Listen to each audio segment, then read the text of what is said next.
We decided we should form a club on campus, and there were half a dozen or so people who were interested in this, and like I say, I'd never belonged to an official organization before, so I ended up starting at the top. Everybody else had an excuse. They were on academic probation, they just got there, they were on scholarship. I was in my last year as an undergraduate, so I started out as chairperson of what was known as the Anvil Club on the UW campus. And it's been downhill ever since, but we hosted probably the first meetings on women's rights. This is even before Betty Friedan came along with her book. We had meetings on civil rights, on labor. Sometimes it took us a while to get approval to hold our meetings on campus.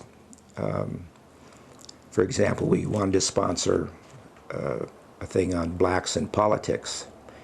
And we were going to have a Democrat, a Republican, a Socialist, and a Communist. Well, even though the university had a speakers ban at the time, I guess whoever was approving meeting on campus was unaware of it, because the great speakers ban controversy really came to a head in the early and mid-60s. This was in '57. But it did take them 6 months to give us approval to have the meeting, and also a requirement was that they have a truth squad sitting on the stage too, to try and calm down the students if they were getting misled by these left-wingers. Well, the Socialist Party representative was Walt Hundley, who had previously been the assistant minister at the Church of the People, which was regarded as, an outrageous, outlandish place, because they did have members who were communists, socialists, agnostics, atheists, do-gooders of various sorts, and the communists. The person that we had was Paul Bowen, that I'd mentioned earlier.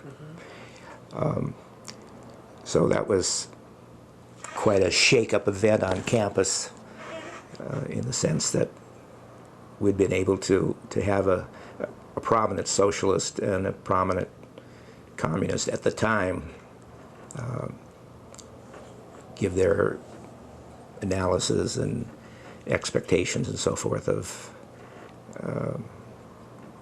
what was the path that blacks should pursue in order to gain equal rights.